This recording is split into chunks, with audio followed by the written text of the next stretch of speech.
Hər vaxtınız xeyir olsun. Bugün az ərzaqla asan başa gələn və tez hazırlanan almalı kurabiyə resepti paylaşacağım. Keçirəm hazırlanma qaydasına. Hazırladığım qaba 1 yumurta, 4 xörək qaşığı şəkər, 1 paket vanilin tökürəm və qarışdırıram. Daha sonra bura 100 ml duru yağ əlavə edirəm. Yenə qarışdırıram. Yağdan sonra bura bir bütün limonun sarı qabıq hissəsini rəndədən keçirirəm. Ağ hissəsini etmək olmaz, çünki onda acı olar. Yalnız sarı hissəsini və limonun qabığını da əlavə etdikdən sonra 2 çay qaşığı da limonun suyundan əlavə edirəm. Qarışdırıram yaxşı-yaxşı.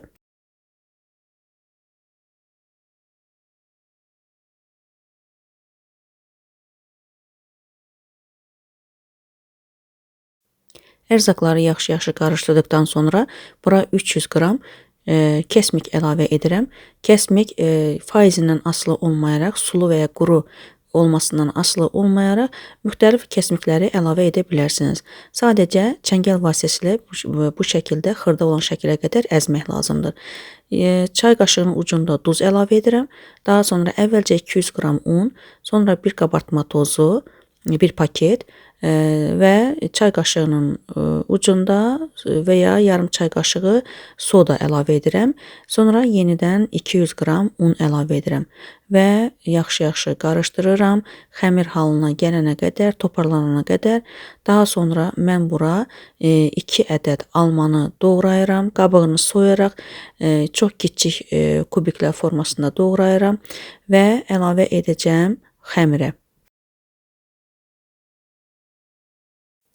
Almalarda müxtəlif şəkildə, müxtəlif almalardan istifadə edə bilərsiniz.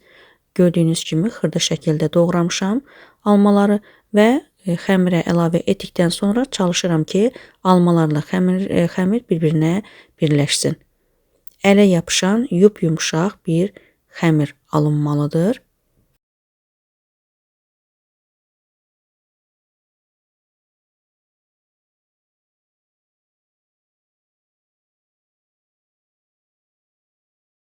Artıq xəmirimiz hazırdır. Ələ yapışan xəmir olduğuna görə yağı əvvəlcə əlimizi yağlayırıq və əlimizin içərisinə yumurlayıb, daha sonra üst hissəsini, yəni üz hissəsini şəkərə batıraraq qoyuram soba qabına. Bu şəkildə xəmirin hamısını bu şəkildə edirəm. Şəkərin içərisinə vanilin töksəniz də olar, tökməsəniz də olar. Mən əlavə etmədim, çünki limonun qabığı və ya suyu özü tamı bəs edir. Ona görə də mən vanilin əlavə etmədim. Amma əgər istəyirsinizsə, şəkərin içərisinə bir paket vanilin də əlavə edə bilərsiniz. Bu şəkildə hamısını etdikdən sonra sobaya, əvvəlcədən qızdırılmış sobaya 180 dərəcədə bişməyə göndərirəm və videonun əvvəlində gördüyünüz kimi də bu şəkildə bişir. İnanın çox dadlı olur, yumşaq olur. Almalar içərisində diri şəkildədir. Yedikdə ağızda əriyir. Mütləq hazırlayın. Hazırlanma qaydası çox asandır. İzlədiyinizə görə təşəkkür edirəm.